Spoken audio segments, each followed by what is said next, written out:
It's exciting to know that in life there are different things which would come your way which you least expect, but there is a covert message in every encounter. In our ability to get to a place of this understanding makes us not to be deterred. Sometimes when we want to investigate why certain things happen, the understanding thereof will give us a relief to get to a place where we can accept happenings knowing that it's working for our good. Because sometimes some things you might want to push across can lead to a greater danger than the experience that shuts you down. Sometimes God will be silent. His silence is a message. The fact you're not hearing anything, He is saying more than what you expected to hear. And I believe that when we grow to that place where we can understand that if actually our hearts are right with Him, then everything He permits is actually working for our good. And then we will disease from the page of unnecessary complaint. And then we enroll ourselves in the school of findings. If you look at it very well, I get to realize that people who have attended height where they understand that God always has a reason for everything. They don't complain. When it gets to that area where they don't understand, they are angry with nobody. They make sure that they complain to God. So when God gives them the answer, it becomes an education that can help others, not to victimize. And for you to get to that place where you can understand life from that standpoint, you need a height of growth. There's a level of growth you attain where what influences people doesn't influence you because you have an understanding that God is saying something. And if I can't understand it now, it's complaining or getting angry or being destabilized is not solving the problem. But actually going to God becomes a privilege for me to get into a discovery that will be of my own good. Are you following what I'm saying? People who attend that height, you get to realize that what destabilizes others, that which makes people to be dysfunctional, it doesn't make them dysfunctional. It takes a height of growth to be in an atmosphere where people are traumatized and you are smiling. It takes a height of growth to get to a place where that which trouble people doesn't trouble you. It's not that the things that happen to them that makes them cry doesn't happen to you. It's just that your perception about life has gone to a place higher than that which is influenced by situation and circumstance. If your life is still at the bench where whatever happens influence you, then you can never be a great leader. To be a great leader, you must get to a place where you know and you are certain that all things work together for good for them that trust in Him. You see, it's easy to say, I trust in God. But to actually trust in God, it goes beyond the statement, I trust in God. To actually trust in God, you must have gotten to a level of maturity where you understand that His concern for you is far greater than your concern for yourself. His ways are greater than your ways. He says, I wish above all things that you prosper. If God, who is supreme, omniscience, the one who created the heavens and the earth, who has all the abilities plus what you are, you have never imagined. His greatest desire is that you prosper. It implies that that level of maturity in understanding will permit you to know that that situation you look like a problem, He's actually intended to use it to prosper you. So if you don't understand how the prosperity comes, what you do is that by maturity you complain to God. Lord, this I don't understand. Lord, this. The Bible says, be anxious for nothing. Don't let anything that would cause your anxiety to rise above your reasoning. No. Get to God and complain in prayers and supplications. So prayer is bringing your complaints to the Creator. Prayer is not conditioning your Creator to do as you want. Because in the junction of confusion where He's saying something you don't understand, you might be desiring something which He's trying to take you out of. Are you following what I'm saying? You might be desiring something which is trying to take you out of. And if your understanding of prayer is wrong, what you do is that you want to condition him to bring what he's trying to take you out of. So when people's notion of prayer is to provoke God to do what they want. Somebody said, this year I must marry. No, it's not a must. This year I must have 1 billion. It's not a must. You see, God does not actually want to deprive us of money. God just understands that at a particular level of underdevelopment, money can take you out of him. At a particular level of underdevelopment, money can take you out of purpose. So you'll be living your whole life, wasting energy and never arriving at a place where even the money will be abundance but not influencing you. So God is interested in your growth so that whatever he gives you, you can manage it. So you see, as a loving father, he's not just concerned about giving you things. He's more concerned about your ability to manage them. Your ability to retain it, not for it to destroy you. So if he knows that something will destroy you because of your immaturity, no matter you pray and fast, you are not proving God to anything which you desire. So that's the problem a lot of people don't ask. In the place of prayers, we are not conditioning God to our desires. In the place of prayers, we are complaining to God, Lord, this. Lord, this. You come with your complaints. I don't understand this. I don't understand. Why must a man get to a place where he can table such complaint? Because he knows that the answers are in the hands of God. When you are not certain that the answers are in the hands of God, you start blaming people.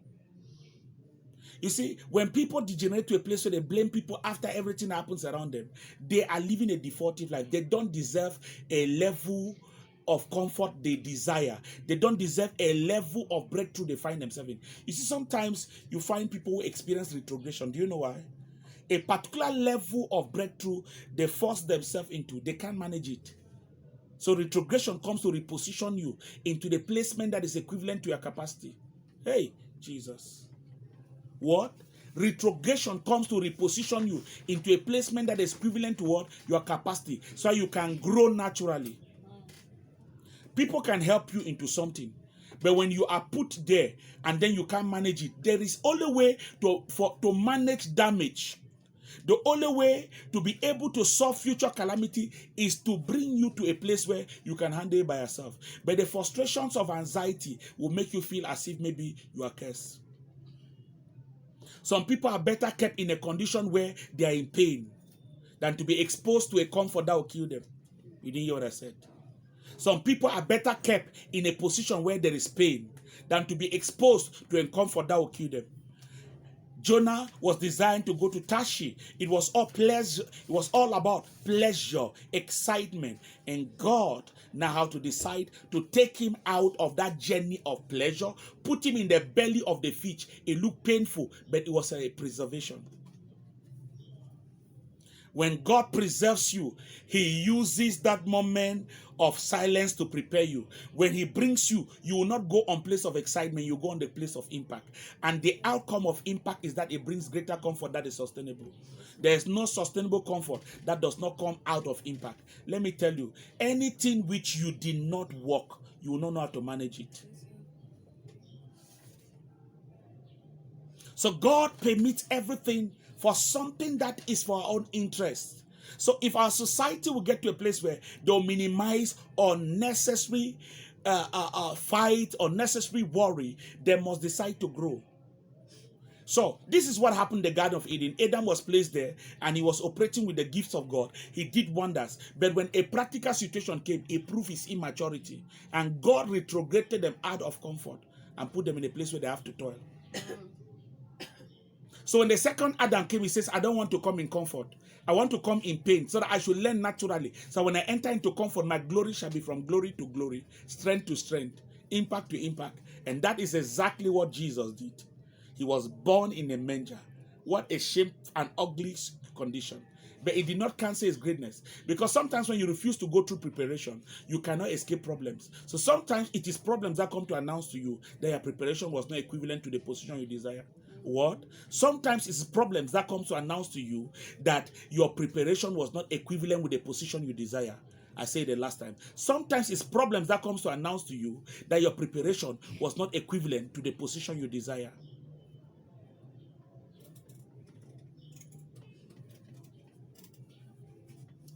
There is a generation that God is raising in a time like this. where after all they are doing, they are so conscious of the assignment here on earth. Everything that happens around you that can distract you from your assignment will make you a liability in life. You can make money by your liability, because man was created endowed with abilities to impact the world. And once your life is not impacting the world, no matter the billions, you're going nowhere. Late Archbishop Ben said, a man whom will be remembered after his existence. A great man is not a man who has a large bank account. A great man is a man who has a large impact account. I believe nobody amongst us have tasted from the money that late Archbishop Ben have, but we can't stop talking about him. Why? Because of the great impact he made. Impact is stronger than money. Impact would even give you money. Impact makes money to be a slave to you.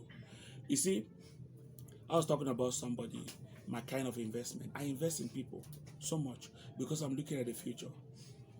You see, I can have a house today that it can scatter. Hello? But there's somebody I can invest into today, which tomorrow it can bring me a villa, give me a whole estate. You don't know what will become tomorrow. I don't look at people based on their limitations today. I look at people with the eye of the spirit, what they can become. And for me to register myself into the breakthrough of their tomorrow is to invest in their now. Everybody's now needs help. And the help is not that you're actually helping them. The help is that you're actually helping yourself. If you understand this concept, you helping people will become natural. There is no help you give to somebody, you're actually helping the person, you're actually helping yourself. God. If you can understand this concept, then I tell you, your actions and reactions will be very mature. When people look at you, they will know there's something different about you. Helping people is not actually helping them. It's helping yourself. A lot of people today have registered themselves into certain opportunities because of a help they did yesterday. When they did that help yesterday, it looked like they were helping somebody. But the harvest is always far greater. So you never actually help somebody. You invested for a better tomorrow for yourself. So when you understand this, you don't say, oh, I'm helping people. You know, if I didn't help people, you don't know you are registering greatness upon yourself. Anybody who does not have a sequence of help list, tomorrow you'll be lost in the opportunities that will be coming. The list of opportunities will not register your name. People wonder why they get to a place where things are happening, but they are not included.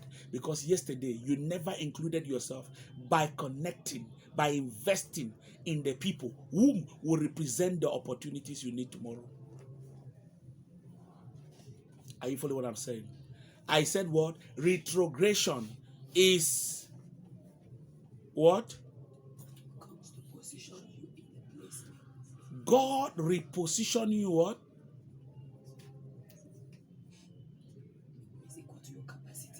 Into a placement equal to your preparation or capacity. Why? A certain placement which your preparation is not equal to, you become a problem in it. And the first Adam was positioned with giftings. His giftings create impact. But when there was a challenge, maturity is not proven when you are spending what was given to you.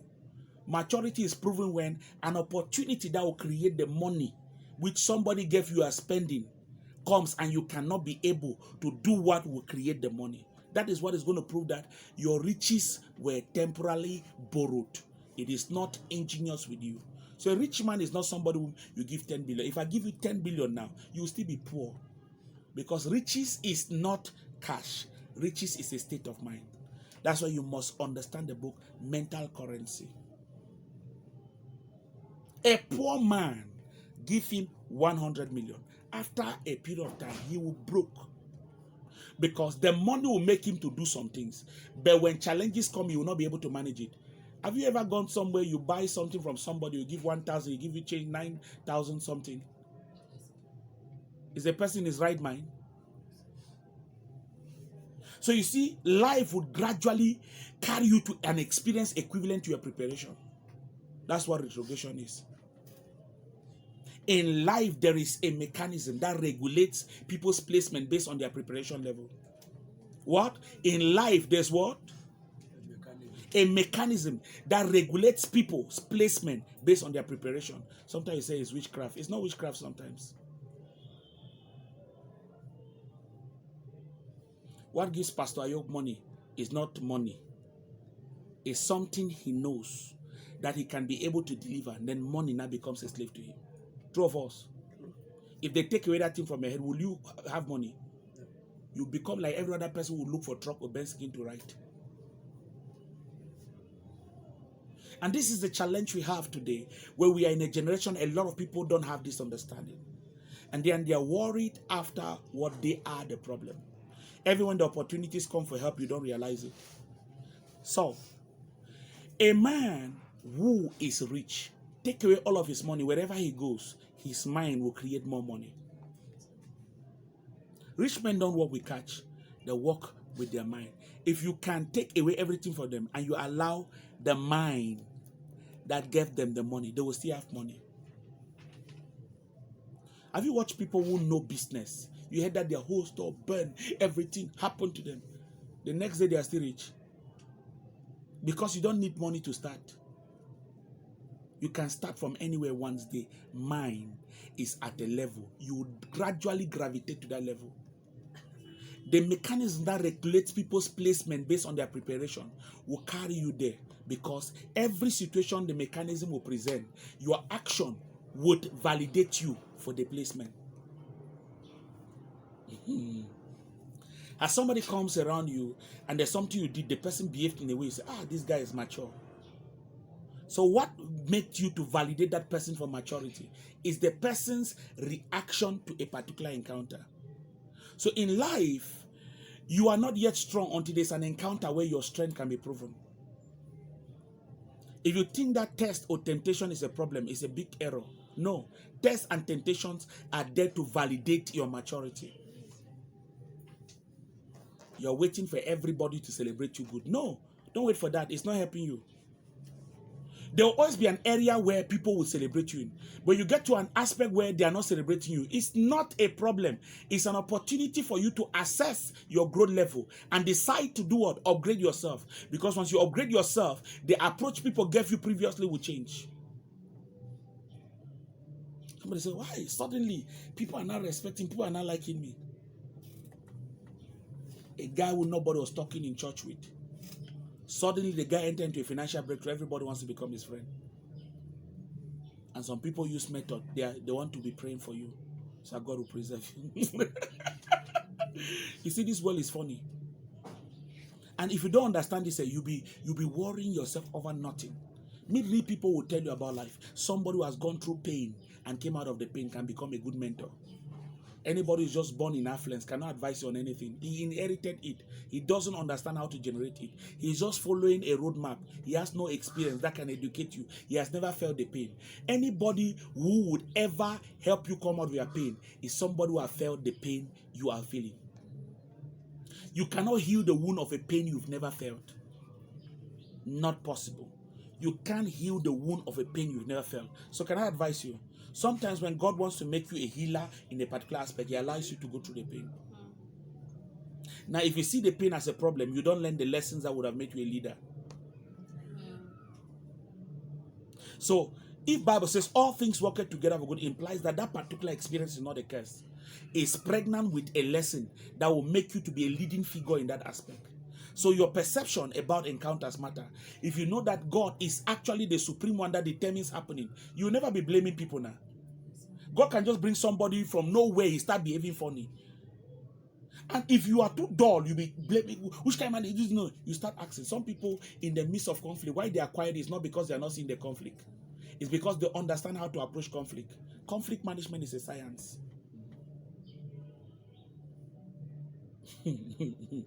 The first thing they are, wow, means something is behind this. So you see why you are frowning, they are not frowning. Because they understand that all things work together for good for them that trust in God. So if your trust is in God, you will never be crying in the midst of controversy. You will never have a problem with anybody when whatever happens. You would know that God wants to educate you. You see, men who easily point fingers on people, they have lost track. Do you know that many things were happening to Jesus? Have you ever seen any day Jesus blame Pharisee or blame the person, blame anybody, blame his father who get back to him, like how Job went in his frustration, cursed be the day of my bed? No. Just never look at anything that happened around him as a problem. Everything that happened around him was an experience to announce him to the part he was going to. So when he's talking, he's not talking like a novice. I've been there. So if I'm telling you this is possible, it was not difficult for people who follow him to believe in him because he had a life experience. Some knew him as a carpenter. So if they see this, they know that this is the wonders of God. Have you seen where somebody is trying to advise you on something? You don't mind he's talking like that because his father is rich, and it can be an experience that can educate you, but you refuse deliberately to be educated because in your mind it's because the father is rich. Have you not seen children from rich home? They are smoking banger in the street, frustrated. You have not seen? They are destituted. They are a problem in society. There was money. How did they arrive at that place of degeneration? It means money does not solve every problem. You know, there are a lot of things people are saying without understanding. I know people who have come out with methods of trying to rejuvenate people who are in that situation. They are not changing from it. Can I tell you something? When you neglect the voice of God, you are inviting a future calamity. At a particular point, something or some situation was supposed to regulate that family life, but the person, because of his riches, did not give attention. No, allow my child. Oh, no, allow my child. When the child has become that, they don't know what to do. You see, once you are not a reactive person, you will learn a lot of lessons in life that would exempt you from future calamities. But when you're a reactive person, you don't want to find out. Everything that happens, like what happened yesterday, didn't happen because of what happened yesterday. Somebody did not get me. I say everything that happens like what happened yesterday doesn't necessarily happen because of what happened yesterday.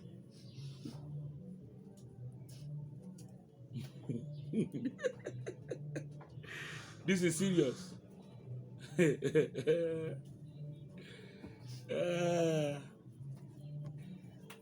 If you want to borrow the scenario of yesterday to define today, you might define today wrongly.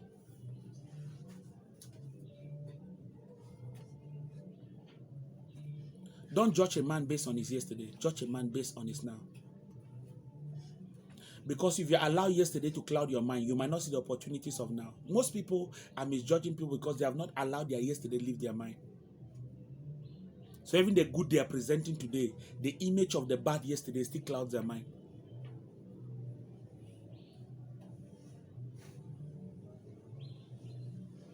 Can I be able to help somebody? Now follow me very well. This is a reality we must understand. We cannot ignore it. Every constraint in life that takes you out of the comfort you desire and puts you in a painful situation you don't like is not accidental.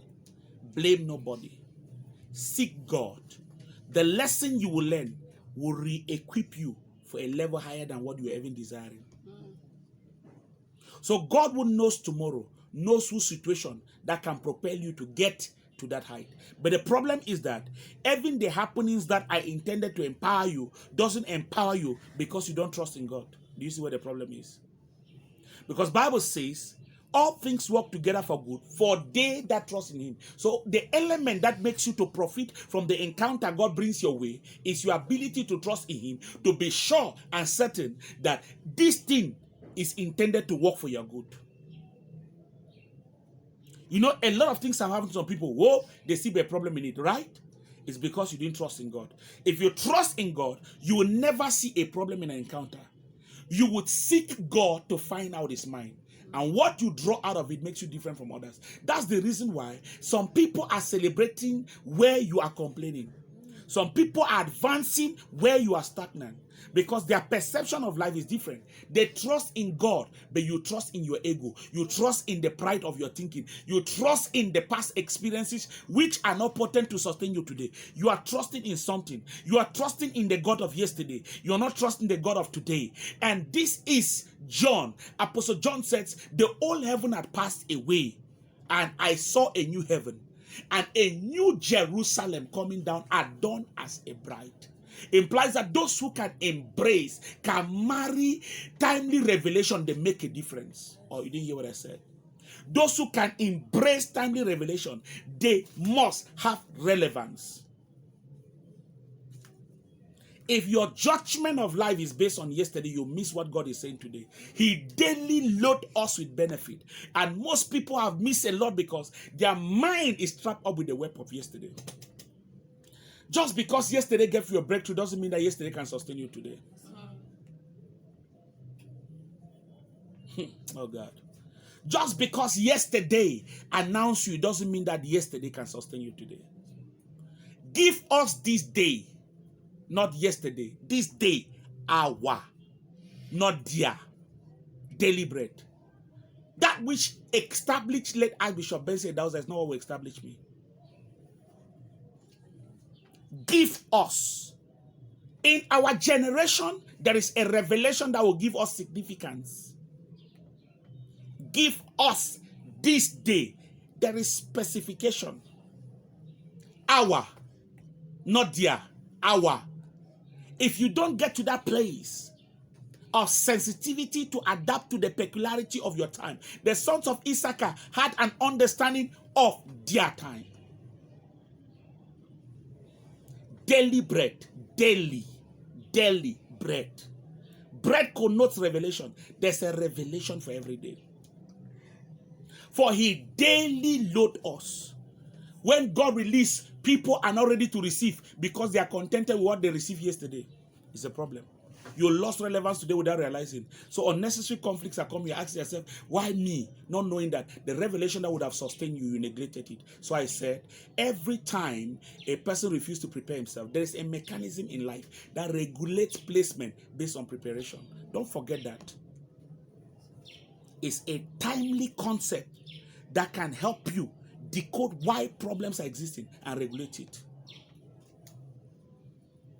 You're not the one who choose rainy season or dry season. It presents itself to you, you adapt to it. So there's a life mechanism that regulates placement based on preparation. So though I desire, if my preparation is not equal to it, I will never get there. Let me stay and say it's a curse. I've curved out of the normal path.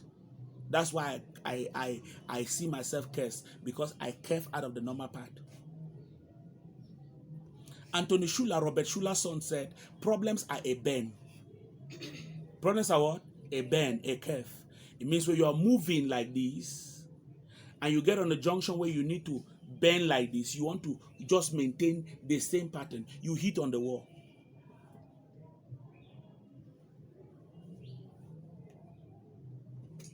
Nobody walks on the path of reality and they don't gain relevance. You can assume anything because of your obsession, but you can't change truth because of your desire of a notion that pleases you, but is not in context of the mind of God for time. He said, behold, I saw a new heaven and a new earth. Heaven represents the blueprint that determines how earth functions. So, in as far as the earth is concerned, what God has put in a particular generation, a particular dispensation, to govern that dispensation, don't adopt what he put in a previous dispensation. It will not work. Why would God speak to a man? Speak to this. The next I say, hit it. It's because every dispensation has its approach. You cannot be a stereotype maintaining an approach which time has evolved above it. This is serious. This is serious.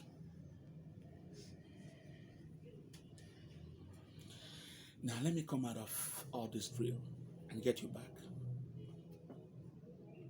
I said, when life conflicts present themselves to you, stop getting angry with people and environment. Decide to grow in understanding. Maturity is what is going to make you interpret encounters that look ugly in the eyes of people differently. I said, peace is not the absence of conflict. Peace is a state of mind that sees beyond that which generated the conflict, the opportunities thereof. So growth eliminates conflicts naturally. So being an environment where you see conflict is not because God created conflict. Conflicts are a proof that you are trying to position yourself into what is above your preparation. Number two, conflicts are a proof that you are trying to apply a strategy that is outdated on a current issue. I tried to use the method which I dialed to get to MTN some years back. Now, it doesn't work. They have evolved. And no matter how insistent I become, I will not get the result. So I'm experiencing a conflict others are not experiencing, not because there is any conflict that is existing. Who have understood that from that point? Now, if I understand the current formula of getting the customer care, what happens? I will just get to them without what? Conflict. So can I come to this conclusion with your help that there's no problem anywhere? How many of you concur with me?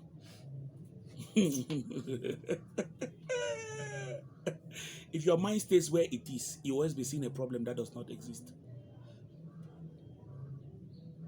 What you call a problem is a mirage. It's not real. It's not. Just grow. You just realize that, whoo. So those who have grown, they see what you don't see. So what they see, when they bring it now to you, if you understand it, you can now walk on the same path you could not walk. That's vision. Let me use a simpler version. New Living Translation. Let's start with verse 1. It says, I will climb up on my watchtower. I will climb up. It means I will grow. Watchtower. Watch has to do with what? Sight. I will grow in revelation. I will grow in understanding. I will grow in illumination, so that my perception shall be different. Say, there I will wait to see that the Lord says, I will wait. Patience is a virtue that comes by understanding. When people are impatient, they lack understanding. Because no matter I am worried about a plan that needs 3 months to be ready, after 1 month, it will never be ready. True of us. So, but when I have to understand what happens, I just wait. So, patience is a virtue. Patience is not a gift, it's a virtue.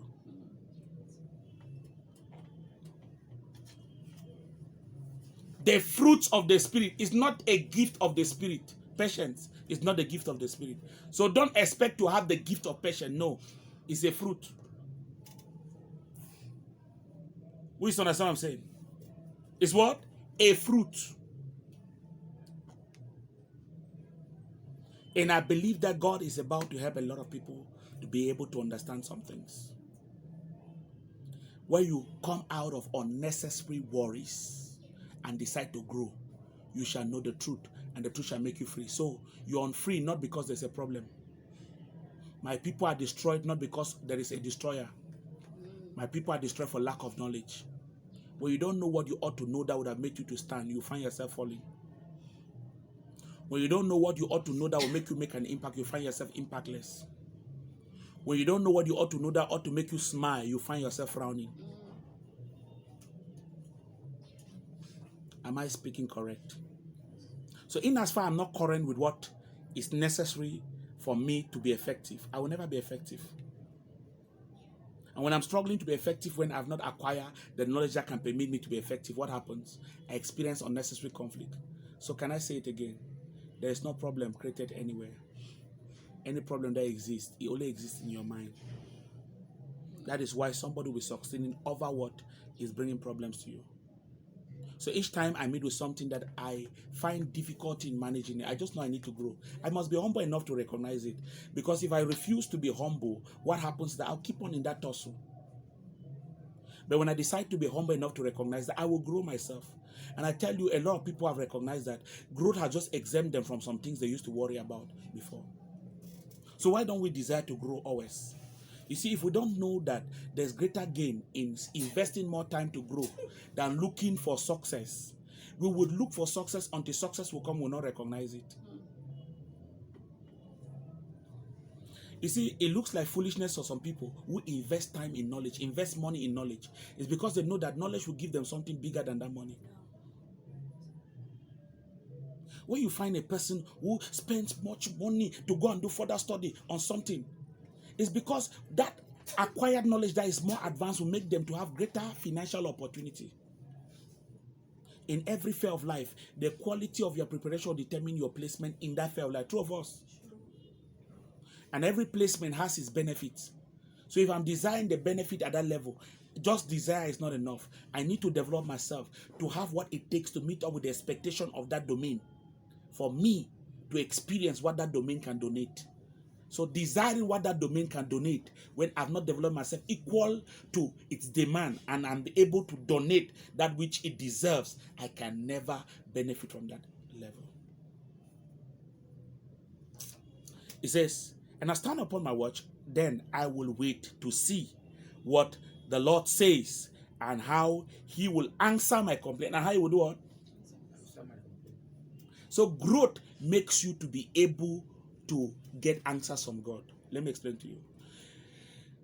Immaturity will make God to answer you and you don't see it as answer, you see it as a problem. For example, you prayed for something, God brings what would actually work for it, but your mind has something else. Hey, Tofi Aqua. So you see, that's why vision is not just given to all.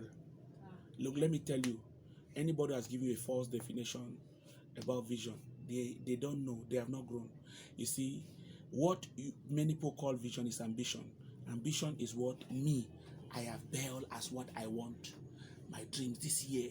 You know, some people say that, hey, what are your plans for this year? No, don't have plans for the year. Let God make plans for you.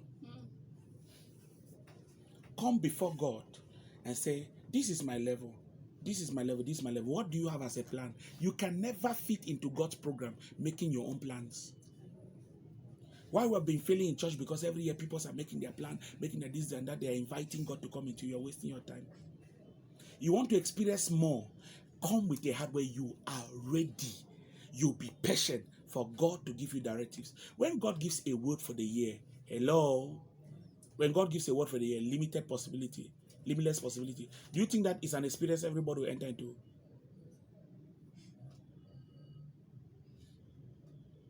You need to do what? Build a faith personality to be able to enter into it. A person operating in faith personality naturally experience what? Limitless possibility. Are you getting what I'm saying? He said, if your faith is small as a monster state, what will happen? You can speak to this mountain. Be that removed, I remove. Is that not limitless possibility?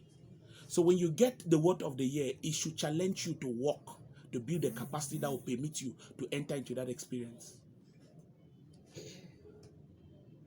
So what is our focus of the year? Is to build a faith personality. So we can enter into what? Limitless possibility. And the first month, what is the drive that builds us into that? Vision.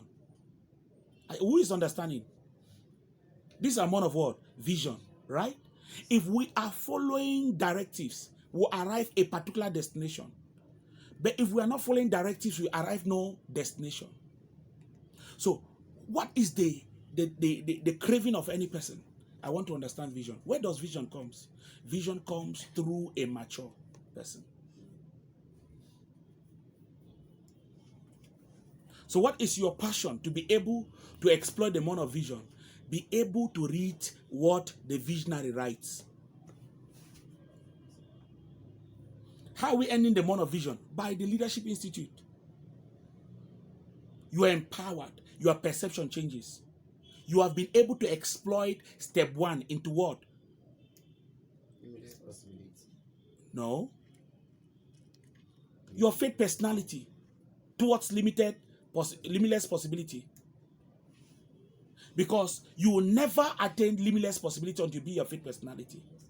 So if I understand that which I'm desiring, there's something I need to do. I focus in doing what I'm supposed to do to be able to achieve that. Not so. I don't start looking for a job. I prepare myself to have the skill that will make me employed in the job. True of us. So if I know that this is the job that can give me money, so what do? I don't say, oh, job, I'm coming. Job, I'm coming. No. That's what most people speak. This is my year of this. This is my year of this. And it's never materialized in their life. Because they need vision now that can be able to guide them to experience. So what must I do to be able to fit in that job? I need to build skills. So what is our first drive for the month? Vision. Now look at what he says. He says, okay now. Say, I will wait for God to answer my complaint. Now look at what he says. Now verse 2 says, then the Lord said to me. It means maturity makes you to wait until you hear God. Some people pray and they didn't hear God, they left. You have not prayed enough. Sometimes you want to pray prayers. There's general prayer, but personal prayer. Don't come and program yourself or pray for 1 hour. No. Come and pray till something happens.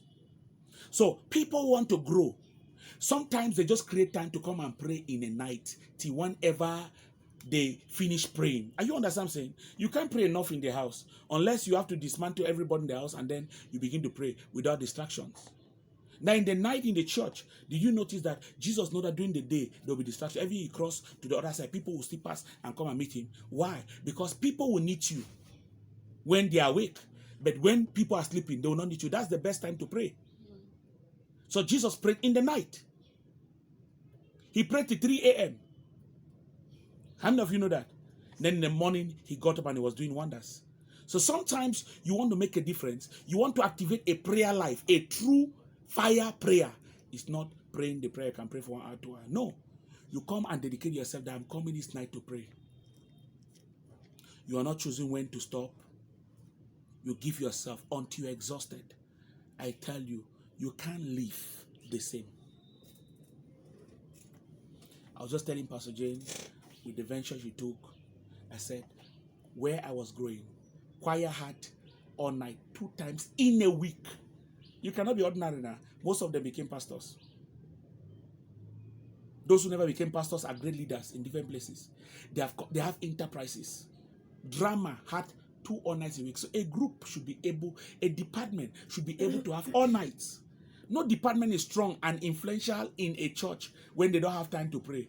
You will not hear from God, so your contributions will always be controversial to the vision. But you can pray, you will hear God in line of the vision. When you find people reacting anyhow, they don't pray to hear God in line of the vision. And if what I have in my mind is not in line with the vision, I'll contradict the vision. The church had 1 all night every week. So imagine I gave my life to Christ. I had 5 all nights every week. Why is it that in 3 months fire will not come on me? 3 months there was fire on my head. 6 months I was burning in Bible school, going for missions in people's saloon everywhere. People, when we were still constructing where their roof was not finished, had a pastor lady who came here, said it was in their saloon I met her. She's a pastor's wife, she has become a pastor. You don't understand the legacy. I have investments in people. I preach in all junction in Bamenda. All. I didn't say some. All junction in Bamenda. All market. Came down, pray for women. Don't try to want to relate your Christian life as a pastor like me now. Go and pass through. You don't leave. You don't start school from secondary school. You start from kindergarten. So if you want to grow, ask secrets from those who have gone further than you. If not, you want to take a shortcut and you'll be confused. Are you following what I'm saying? When you are under a person, find out. At this level of your ministry, how were you behaving? What were you doing? Look, you know, Roland, that is, there's one guy who he bought this place opposite Prestige Hotel at Carrefour Biamasi, where Chinese used to have that shop there. There's a place there just beside Total. He shares wall with Total. Chinese used to use that place. He bought it. He has made one Ango restaurant. The other one is broken. He has brokans all over. He bought that place. He used to run from his house and come to my room for prayers. When I was a young pastor, my home was a fireplace. You will see CDs. We didn't have CDs then. Cassette, VHS cassette, like this up to down. Call Silver Bright Face. Call all of them. They were staying in my house. Pastor Wi's wife, Lossie, I said my house was like in the morning devotion. You that you're a young believer, you must learn to give impartation. I one now is walking and talking big now.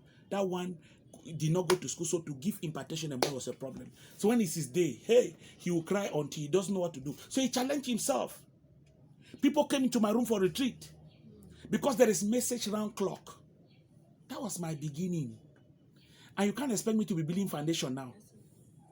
So you see a beautiful building. You want to start the building, don't start from the roof. Yeah. Start finding out foundation. Those are questions you ask a person. Why others were going for mission in the city. I went for mission in Mundum, where the first day my spiritual father thought that it was just like the other people, ordinary mission, which they don't live on time. They are strolling. He using testimonies, those kind of how Jesus would walking and talking to his disciples. He was doing that thing, not knowing that my own mission fee was out of Cameroon. We left early in the morning. We reached there in the evening. Why? Because we'll stop and then we'll be on one hill like that, where you see cows very far like that. He start talking in the days of Jesus. That's how we gather like that. Everybody has come out of the car. We're talking. I'm just staying quiet because what would you say? You just allow authority. By the time we reach, we could not meet up the objective. We had to come back. Plan another trip. That trip, there was no discussion on the way. We had to leave on time to arrive on time. They gave me in Mundum. They gave a hall in the market, the chief's own hall. God, they pray for them. We have a system where people, what they don't use that is valuable, they bring it to the church. Let me tell you, there are things which you must be able to bring in the house of God so that they can give to people who need. So there must be a coffers which they keep money. The people give money, give properties, give things which they can help the needy. Because that's what the church is supposed to do. I go to these places with oil and different things with salon. The chief open up. I remember one pa was in a house which you have to open bush, go down a hill. The road has already grown. He has stayed there suffering alone. All of his children have left the village. And then wound was on his leg like this. He has become sore. God knows how to preserve people. So people only remember that for long. They have not seen the pa in the market square. So that's how we opened bush, and when I met this pa there, he was already, the leg was rotting off. They had to carry the pa through bushes, cross one hill to another hill to bring him where they can get a car. And there are particular days where car come. So for me to go to mission there, I was using the lady's bike to go there. All my colleagues never knew the experience I had. None of them had that kind of mission. How would me and them have the same kind of operation in ministry? It's not possible. It's not possible. If you have not tasted what is bitter, you don't know that that thing is actually bitter. Because what is bitter doesn't carry in it an emblem bitter. It might look very appealing, but it's bitter. So experience gives you an education which you cannot get from anything. Are you following what I'm saying? Let me come out of that. Because there is something we must understand. It says, then the Lord said to me, God starts speaking to you when you have grown to a particular level of maturity where you can wait. Number 2, write my answer plainly on tablets. Do what? Write my answer. So vision is not your desire. Vision is God's answer to humans' complaint. You didn't hear it. Vision is not your desire. Vision is not what you want. Vision is God's answer to human complaint. Why do we complain? We are before opportunities which cannot define.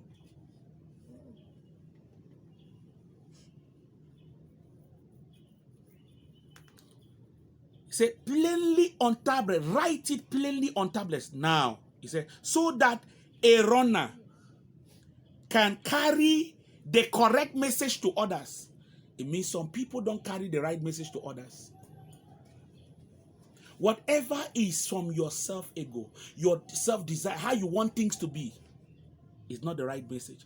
You cannot be a messenger of God. You cannot fulfill your assignment when you don't have a visionary encounter.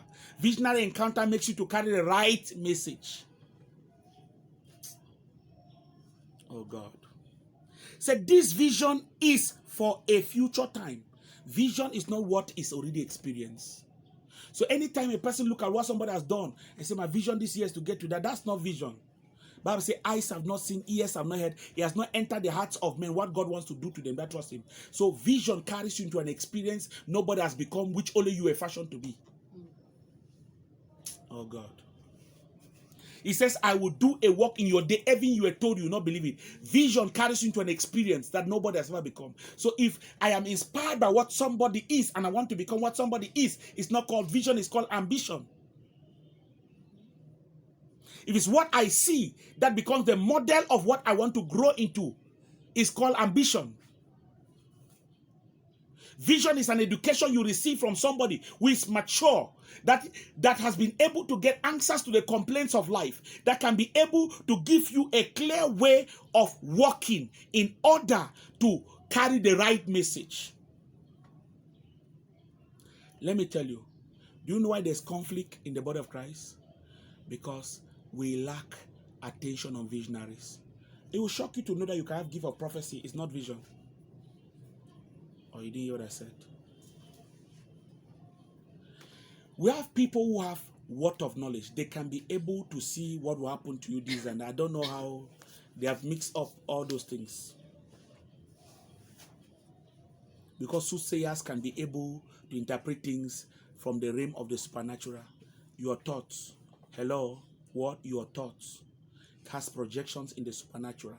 With somebody who has supernatural sensitivity can be able to pick the signals of your thoughts and say it. Now, what is the difference with a visionary? If he operates with that gift, it is regulated by the answer of the Lord. So he will see the same thing, but he will tell you the mind of God. But somebody who is not regulated by the mind of God will see the same thing and say, let's pray. God will not reveal if he's not ready to resolve. When God reveals, he gives directive to what is supposed to be. That I said a thing and it come to pass, it doesn't mean that I'm godly. No. People are born from satanic foundation where they see, not because they have no understanding about spiritual things. And they have grown into the church where they are using the same thing as a sign of God spoke to me. It's not God. The biggest confusions that occur, you know the person you have been dealing with now. You tell you many things, he sees that God speaking. But if you know how spirits are manipulating the person in the night, and he's saying God said, God said. Because they have spiritual experiences doesn't mean that God is speaking to him. There's a height of growth. Said, I will climb. Now watch. By understanding of revelation, in decoding scripture, a man who was shot, they said, is it who? The rich man was named, what is that name again? Zacchaeus. He was shot. Then he could not see Jesus. Then he climbed on a tree. Then he could see Jesus. Now they talk about tree, the tree of life. It implies that when a person climbs on the tree of revelation, there is what you see which others cannot see, which have not climbed at that level. When a person climbs on the tree of revelation, there's what recognizes you that would have not recognized you if you're not in that placement. You distinguish yourself naturally when you grow in revelation. You attract the Messiah to you. You attract favor on your direction. Growth is for your own good. And you don't need somebody to follow you behind you to grow. But grow contextually. Don't grow in disorder. Jesus said, my sheep hear my voice. I know them and they follow me. It's a wicked spirit that makes you to just want to grow wild. What are your objectives? What do you want to achieve? You must tell yourself, if I want to be a mechanic, no matter how appealing the teachings of carpentry is, it's not important for me now. Because my objective is to what? Be a mechanic. So if the lessons of mechanic is not appealing, I need to learn it. Because that's what I want to become. Are you following what I'm saying? I tell you that appealing things will come and feed self-ego. But vision will never please self-ego. So if you want to go far with God, you must intentionally make up your mind to deny yourself, then carry your cross. That's what Jesus told Peter, and follow. Implies there must be somebody you are following. Nobody following anybody will ever be followed. If you want to be followed, then follow somebody. That is the mark of leadership. So we could not conclude on the semantic understanding of leadership today because the process was breached. So we'll definitely conclude on that tomorrow. The network has just come back. God bless you. Have a beautiful day.